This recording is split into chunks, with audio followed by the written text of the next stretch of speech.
Assalamualaikum warahmatullahi wabarakatuh. Salam guru penggerak. Saya Arini Susana, calon guru penggerak Angkatan 7 SMK Negeri 1 Wringin, Kabupaten Bondowoso. Saya akan memaparkan koneksi antar materi, kesimpulan dan refleksi pemikiran Ki Hajar Dewantara. Pendidikan menurut Ki Hajar Dewantara. Trilogi pendidikan, pendidikan dan pengajaran, pendidikan yang menuntun, merdeka dalam belajar, kodrat alam dan kodrat zaman. Trilogi pendidikan Ki Hajar Dewantara. 1. Ingarso Sungtolodo. Di depan menjadi teladan. Guru menjadi teladan bagi peserta didik. Seperti pepatah, jika guru kencing berdiri, maka peserta didik kencing berlari. Apa yang dilakukan guru akan dicontoh oleh peserta didiknya. 2. Ing madya mangun karsa. Di tengah membangun motivasi. Sebagai guru, mampu memberi motivasi bagi peserta didik dan menjadi teman dalam mencapai cita-citanya. 3. Tutuluri handayani. Di belakang memberi dorongan. Guru memberikan semangat untuk peserta didik agar selalu mengembangkan bakat dan minatnya sesuai dengan apa yang mereka sukai.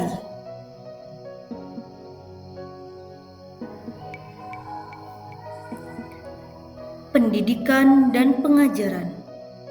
Pengajaran merupakan proses pendidikan dalam memberi ilmu atau berfaedah untuk kecakapan hidup anak secara lahir dan batin. Pengajaran merupakan proses memberi ilmu, artinya ada dua aktivitas yang memberi ilmu dan yang diberi ilmu. Maksudnya, ada proses interaksi antar guru dan peserta didik dalam kegiatan belajar mengajar. Pendidikan memberi tuntunan terhadap segala kekuatan kodrat yang dimiliki anak agar ia mampu mencapai keselamatan dan kebahagiaan yang setinggi-tingginya, baik sebagai seorang manusia maupun sebagai anggota masyarakat. Pendidikan artinya memberikan bimbingan terhadap anak sesuai dengan kodratnya agar mereka mencapai tujuannya. Dalam pendidikan, menurut Ki Hajar Dewantara, terdapat pancadharma. 1. Asas kemerdekaan. 2. Asas kodrat alam. 3. Asas kebudayaan. 4. Asas kebangsaan. 5. Asas kemanusiaan.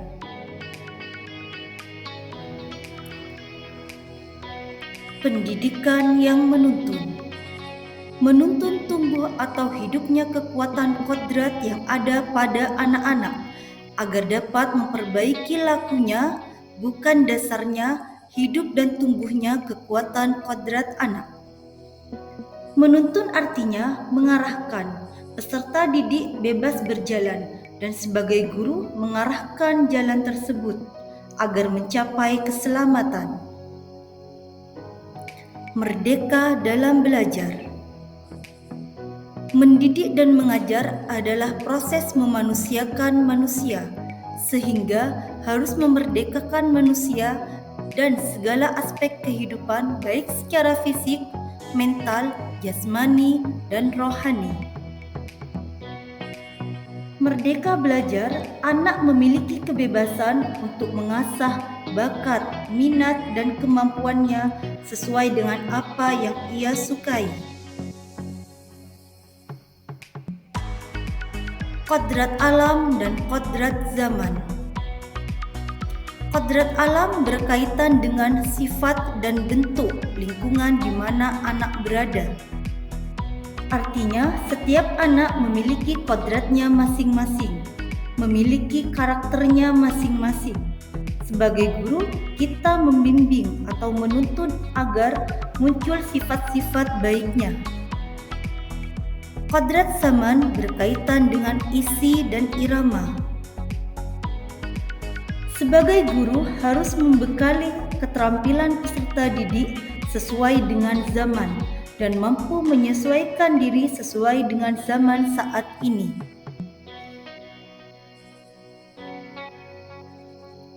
Refleksi. Sebagai seorang guru, saya menginginkan peserta didik mampu memahami ilmu yang saya ajarkan. Karena menurut saya, ketika nilai mereka bagus, maka saya sukses menjadi seorang guru. Namun, setelah saya mempelajari pemikiran pendidikan menurut Ki Hajar Dewantara, apa yang saya lakukan di atas itu salah. Saya terlalu memaksakan kehendak saya kepada peserta didik. Peserta didik memiliki kodratnya sendiri. Mereka terlahir bukan seperti kertas kosong, tapi mereka sudah memiliki garis-garis samar. Tugas guru adalah menebalkan garis tersebut. Guru hanya menuntun, sumber ilmu, dan fasilitator dalam mengeksplor bakat yang sudah ada pada diri peserta didik. Juga bagaimana peserta didik merasa nyaman, aman, dan bahagia saat berada di kelas. Mereka mampu mengasah bakat yang dimilikinya. Saya menyadari bagaimana antusias peserta didik saat mereka mengerjakan tugas sesuai dengan apa yang mereka sukai. Mereka lebih rajin, bersemangat, dan mampu mengeksplor kemampuannya.